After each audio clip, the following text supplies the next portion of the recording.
श्री गुरुदेव दत्त. श्री स्वामी समर्थ. श्री गुरुचरित्र अध्याय 4. त्रयमूर्ती. श्री दत्तात्रेय अवतार कथा. ओम श्री गणेशाय नमः. श्री सरस्वते नमः. श्री गुरुभ्य नमः. श्री कुलदैवताय नमः.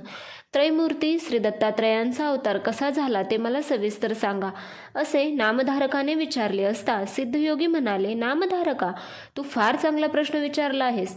तू प्रश्न विचारल्यामुळे मला ती कथा पूर्ण आठवत आहे. प्रथम मी तुला अत्रि ऋषी कोण होते ते सांगतो.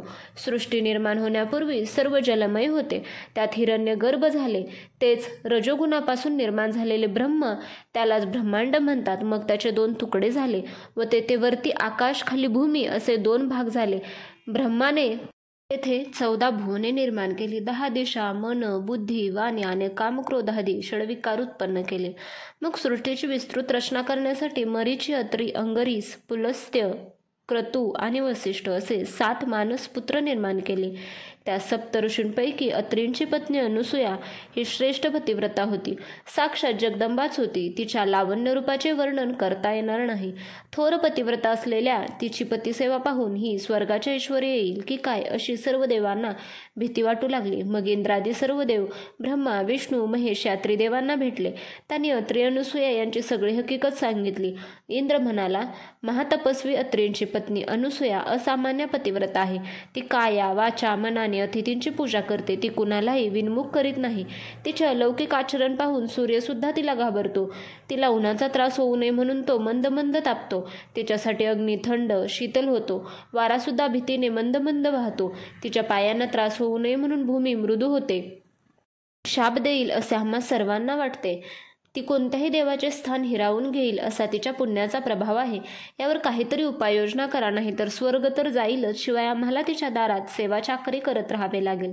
देवांचे घराणे ऐकताच ब्रह्मा, विष्णू, महेश भयंकर रागावले आणि म्हणाले, चला आत्ताच आपण तिच्याकडे जाऊ. तिच्या पतिव्रत्याचा भंग करून तिला पृथ्वीवर ठेवू, नाही तर यमलोकाला पाठवू. असे बोलून त्यांनी सर्व देवांना निश्चिंत राहण्यास सांगितले. मग सती अनुसूयेचे सत्व पाहण्यासाठी ब्रह्मा, विष्णू, महेश यांनी भिक्षुकाचा वेश धारण केला. मग ते 3घे जण अत्री ऋषींच्या आश्रमात आले. त्यावेळी अत्री ऋषी अनुष्ठानासाठी बाहेर गेले होते. अनुसूया आश्रमात एकटीच होती. ते अनुसूयेला हाक मारून म्हणाले, माई, आम्ही ब्राह्मण अतिथी म्हणून आलो आहोत. आम्हाला अतिशय भूक लागली आहे. आम्हाला भिक्षा वाढ. तुझ्या आश्रमात सदा सतपर्ण चालू असते. अतिथी अभ्यागतांना येथे इच्छा भोजन दिले जाते असे आम्ही ऐकले आहे. म्हणून आम्ही मोठ्या आशेने आलो आहोत. आम्हाला लवकर भोजन दे, नाही तर आम्ही परत जातो. 3 भिक्षेकरी आपल्या दारात आलेले पाहून अनुसूयेला आनंद झाला. तिने त्यांचे स्वागत करून त्यांचे पाय धुतले, बसावयास दिले. त्यांना अर्घ्य पाद्य देऊन गंधा पुष्पांनी त्यांची पूजा केली. मग हात जोडून म्हणाली, आपण स्नान करून या, तोपर्यंत पाने वाढते. तेव्हा ते भिक्षुक म्हणाले, आम्ही स्नान करूनच आलो आहोत. आम्हाला लवकर भोजन दे. ठीक आहे असे म्हणून अनुसूयेने त्यांना बसावयास पाट दिले. पाने मांडली व अन्न वाढावयास सुरुवात केली. तेव्हा ते भिक्षुक म्हणाले, माई, आम्हाला असे भोजन नको. आम्हाला इच्छा भोजन हवे आहे.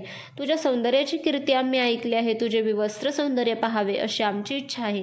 म्हणून अंगावर वस्त्र न ठेवत आम्हाला भोजन वाढ, नाहीतर आम्ही परत जातो. त्या भिक्षुकांचे शब्द ऐकून अनुसूया आश्चर्यचकित झाली. ती परमज्ञानी सती साध्वी होती. तिने ओळखले, हे कोणी साधे भिक्षुक नाहीत. आपली परीक्षा पाहण्यासाठी हे देवच आले आहेत. नाहीतर अशी विचित्र मागणी कोण कशाला करील. आता हे परत गेले तर पतीच्या आज्ञेचा भंग होईल. विवस्त्र होऊन भोजन वाढले तर पतिव्रतेचा धर्म मोडेल. माझे मन निर्मळ आहे. पतीचे तपोबळच मला या संकटातून तारून नेईल असा विचार करून अनुसूया त्या भिक्षूंना तथास्तु असे म्हणून आत गेली. तिने आपल्या पतीचे स्मरण केले. पतीची मनात पूजा केली. मग तीर्थाचे भांडे बाहेर घेऊन आली.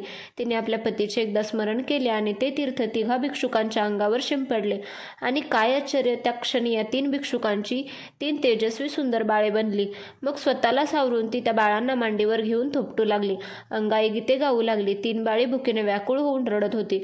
त्यांना आता अन्नाची क्षुधा नव्हती. त्यांना हवे होते ते आईचे दूध. त्याच वेळी अनुसूयेला वात्सल्याने पाना फुटला. तिने एकेका बाळाला स्तनपान देऊन शांत केले. मग तिने त्या बाळांना पाळण्यात ठेवून झोपविले. अवघ्या विश्वाची उत्पत्ती, सिद्धी व लय करणारे ब्रह्मा, विष्णू, महेश हे त्रिदेव अनुसूयेच्या तपोबलाने तिची बाळे झाली. तिच्या स्तनपानाने त्यांची भूक शमली. दुपारी अत्री ऋषी अनुष्ठान संपून आश्रमात परत आले. पाळण्यातील 3 बालकांना पाहून त्यांना आश्चर्य झाले. अनुसूयेने त्यांना सगळी हकीकत सांगितली. ही 3 बाळे म्हणजे म्हणजे ब्रह्मा विष्णू महेश हे त्रिमूर्ती आहेत हे अत्रि ऋषींनी अंतर्ज्ञानाने ओळखले. तेव्हा ब्रह्मा विष्णू महेश अत्रि ऋषींपुढे प्रकट झाले. वर माग असे ते अत्रींना म्हणाले. तेव्हा ते अनसूयेला म्हणाले, त्रिमूर्ती आपल्यावर प्रसन्न झाले आहेत. इच्छा असेल तो वर मागून घे. तेव्हा अनसूया हात जोडून म्हणाली, नाथ, हे तिन्ही देव तुमच्या तपश्चर्येने प्रसन्न होऊन येथे आले आहेत. तेव्हा तुम्ही त्यांच्याकडून पुत्र मागून घ्या. अत्रि म्हणाले, हे देवश्रेष्ठांनो, तुम्ही बालरूपाने माझ्या आश्रमात आलात तर पुत्ररूपाने येथेच राहा. तेव्हा तथास्तु म्हणून तिन्ही देव स्वस्थानी गेले. मग ब्रह्मदेव चंद्र झाला, श्री विष्णू दत्त झाला आणि महेश दुर्वास झाला. काही दिवसांनी चंद्र व दुर्वास मातेला म्हणाले, आम्ही दोघे तपाला जातो. तिसरा दत्त येथेच राहील. तोच त्रिमूर्ती आहे असे समज. अनसूयेने अनुज्ञा दिली असता चंद्र व दुर्वास तप करण्यासाठी निघून गेले. त्रिमूर्ती दत्त मात्र आईवडिलांची देव करीत सेवा करीत तेथेच राहिले. ब्रह्मदेवाने शंकर यांनी आपापले दिव्य अंश दत्ताच्या ठिकाणी स्थापन केले. तेव्हापासून दत्त अत्रि अनसूयेचा पुत्र, श्री विष्णूचा अवतार असूनही त्रिमूर्ती दत्तात्रेय म्हणून एकतत्वाने राहिला.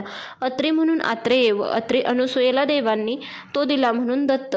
तो दत्तात्रेय महाप्रभू हाच गुरुपरंपरेचे मूळ पीठ आहे. अशा प्रकारे सिद्धमुनींनी नामधारकाला दत्तजन्म अवताराची अद्भुत कथा सांगितली. ती श्रवण करून नामधारकाला अतिशय आनंद झाला. मग तो सिद्धिमुनींना म्हणाला, श्री गुरु दत्तात्रेयांचे पुढे कोणकोणते अवतार झाले ते मला सविस्तर सांगा. सिद्धयोगींनी तथास्तु म्हटले. अशा रीतीने श्री गुरुचरित्रामृतातील त्रैमूर्ती अवतार कथा नावाचा अध्याय 4 समाप्त. श्री गुरुदेव दत्त. श्री स्वामी समर्थ.